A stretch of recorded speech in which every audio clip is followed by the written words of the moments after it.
এরকম একটা রেসিপি যদি সন্ধ্যাবেলায় থাকে, শীতের সন্ধ্যায়, তাহলে কিন্তু সন্ধ্যাটা একদম জমে যাবে। একবার বাড়িতে বানিয়ে খেলে কিন্তু আর বাইরে থেকে কিনে খেতে আপনাদের ইচ্ছেই করবে না। এই রেসিপিটি আপনাদের সঙ্গে আজকে আমি শেয়ার করব। নমস্কার বন্ধুরা, আমি মধুমিতা রান্নাঘরে আপনাদের সবাইকে স্বাগত।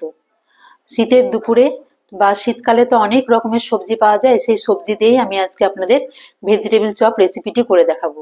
এটা এত সুন্দর টেস্টি এবং এতটাই ভালো হয় বাড়িতে বানালে, যে একবার বাড়িতে বানিয়ে যে খাবে সে কিন্তু আর বাইরে থেকে কিনে খাওয়ার কোনো ইচ্ছেই করবে না। এই ভেজিটেবিল চপের রেসিপিটি আমি আজকে আপনাদের করে দেখাবো। আপনাদের পুরো রেসিপিটি দেখার অনুরোধ রইল।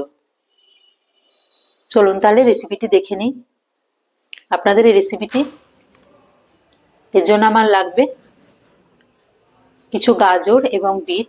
গাজর এবং বিটগুলোকে আমি প্রথমে একটু ভালোভাবে ছিলে নিয়েছি, তারপরে এগুলো কুচি কুচি করে কেটে ফেলবো।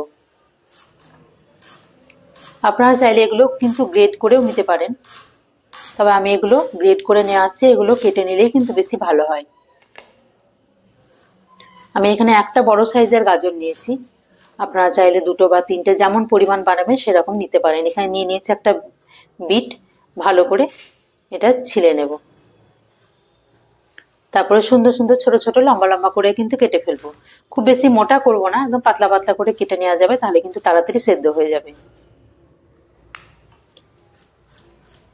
আমার এখানে বিট গাজরগুলো একদমই কাটা হয়ে গেছে। এবার ভালো করে জল দিয়ে এগুলো একটু ধুয়ে নেব।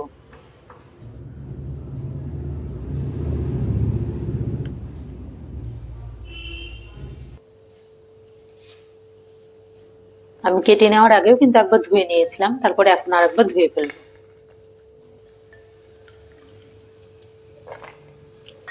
বিট এবং গাজর এমনিতে খুব নরম হয়, তেলে দেওয়ার সঙ্গে সঙ্গে কিন্তু গলে যায়। এদিকে আমি মশলার জন্য নিয়ে নেবো এখানে আদা এবং কাঁচা লঙ্কা একটু গ্রেট করে নিয়েছি। এবার পুরটা তৈরি করে নেব। এই জন্য আমি সাদা তেল গরম করে এখানে কিছু বাদাম ভেজে নেব। আর লাগবে আমার দুটো শুকনো লঙ্কা, একসঙ্গে দুটোকে ভেজে নেব। ভাজা হয়ে গেছে, এগুলোকে তুলে ফেলবো। এখানে আমি ওই তেলের মধ্যে দিয়ে দিয়েছি কিছুটা পরিমাণে পাঁচফোড়ন। একটু সুন্দরভাবে গন্ধ আসলে কিন্তু বিট এবং গাজর দুটোকেই একসঙ্গে তেলে দিয়ে একটু নেড়ে নেব। তেলের মধ্যে আস্তে আস্তে দিয়ে কিন্তু এটা সেদ্ধ করে ফেলতে হবে। এটা কিন্তু অনেকটাই ভাজা হয়ে গেছে।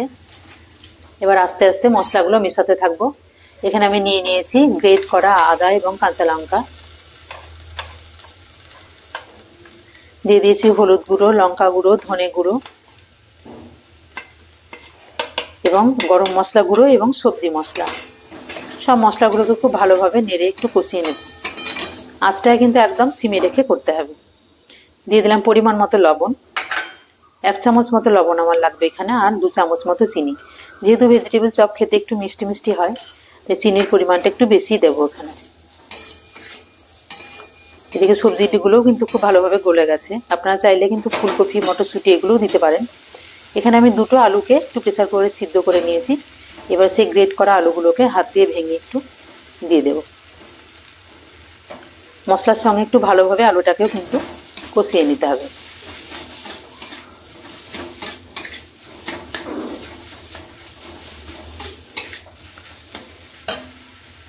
এবার আমার লাগবে এখানে কিছুটা ব্রেড ক্রাম্বস, প্রায় 4 থেকে 5 চামচ মতো ব্রেড ক্রাম্বস আমি দিয়ে দেবো। তাতে পুরটা কিন্তু শক্তও হবে এবং টেস্টটাও কিন্তু খুব ভালো আসবে। খুব ভালোভাবে মিশিয়ে আবার কিছুক্ষণ নেড়ে নেব। আর ভেজে রাখা যে বাদাম ছিল এবং দুটো শুকনো লঙ্কা হাত দিয়ে ভালো করে গুঁড়িয়ে আমি কিন্তু এখানে মিশিয়ে দিয়েছি। পুরটা কিন্তু একদমই রেডি। নামাবার আগে দিয়ে দেবো সামান্য পরিমাণে ঘি। ঘি দিলে কিন্তু এর গন্ধটা খুব ভালো আসে। মিষ্টির দোকানে কিন্তু ঘি দিয়েই তৈরি করা হয়। এগুলো রেডি হয়ে গেছে। এবার আমি এগুলোকে নামিয়ে নেব। এবার নামিয়ে নেওয়ার পর আমি এখানে কিছুটা পরিমাণে কুচনো ধনেপাতা কুচি মিশিয়ে দেব। পুরটা আমার একদমই রেডি, কিন্তু পুরটাকে সম্পূর্ণভাবে ঠান্ডা করে নিতে হবে।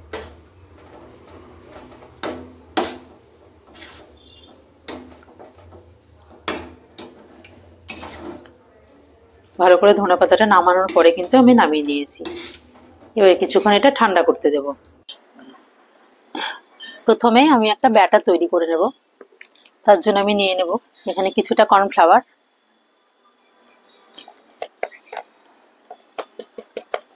প্রায় 2 থেকে 3 চামচ মতো কর্নফ্লাওয়ার,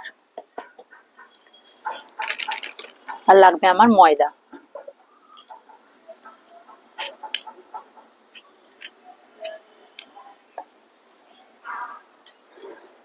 ছ চামচ মতো ময়দা নিয়েছি আমি, আর 2 চামচ মতো কর্নফ্লাওয়ার লাগবে আমার। এখানে সামান্য পরিমাণে একটু লবণ, ভালো করে মিক্সড করে নিয়ে একটা ব্যাটার তৈরি করে নেব।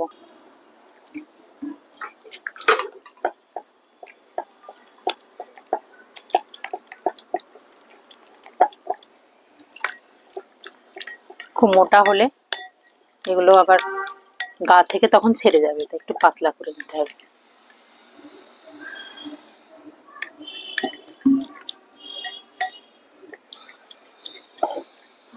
হয়ে গেছে আমার ব্যাটারটা তৈরি।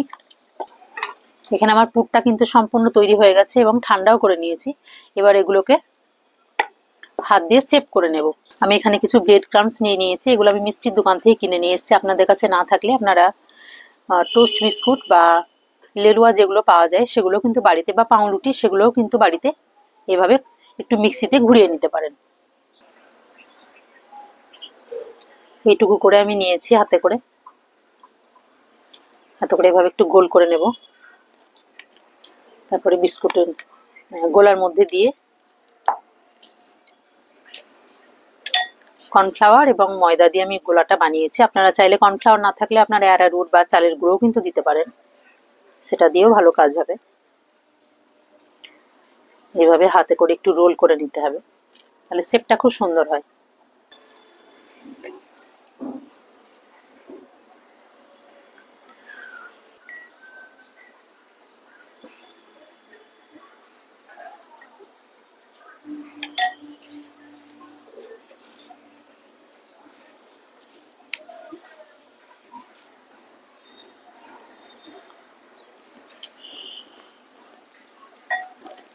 এখানে আমার এই যে প্রায় 11টা মতো এখানে তৈরি হয়ে গেছে লম্বা করে, আর এইভাবে 3টে আমি তৈরি করে নিয়েছি। এবার এগুলোকে ভেজে নেব। এগুলো আমি সবগুলো কিন্তু তৈরি করে নিয়েছি। এখানে প্রায় 10 থেকে 11টা মতো এটা আমার তৈরি হয়েছে, আর এখানে 3টে আমি হার্ট শেপের করে নিয়েছি। এবার এগুলো আমি ভেজে নেব এবং এগুলো একটু বানিয়ে রাখলে 10 থেকে 15 মিনিট পরে কিন্তু এগুলো একটু শক্ত হয়ে যাবে। শক্ত হয়ে গেছে, এখন এগুলোকে একটু ভেজে নেব। এবার এগুলোকে তেলের মধ্যে ছেড়ে দেব।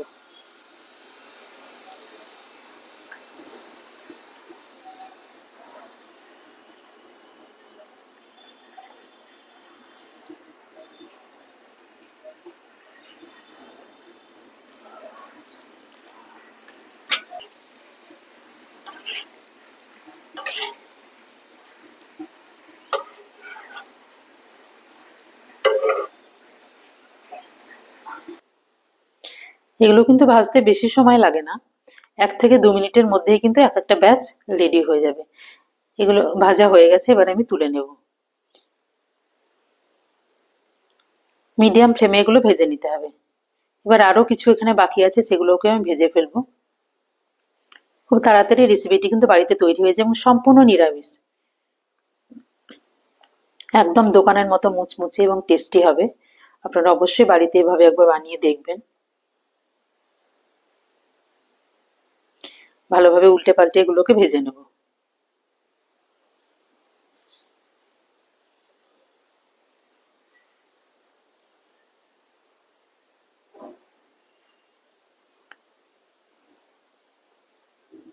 এখানে আরো 3টে যে হার্ট শেপের আমি তৈরি করেছিলাম সেই 3টাকেও কিন্তু ভেজে ফেলবো। আপনারা চাইলে যে কোনো শেপে বা চ্যাপ্টা চ্যাপ্টা গোল গোল করেও কিন্তু আপনারা ভেজে নিতে পারেন। এই 3টাও হয়ে গেছে, আমি তুলে নেব।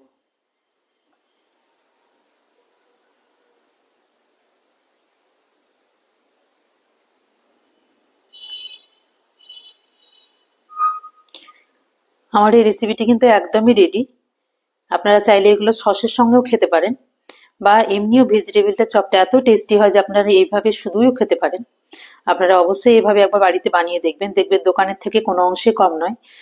আমার এই রেসিপিটি যদি আপনাদের ভালো লেগে থাকে, আমার চ্যানেলটিকে সাবস্ক্রাইব করবেন এবং লাইক, শেয়ার, কমেন্ট করে আমার পাশে থাকবেন। ধন্যবাদ।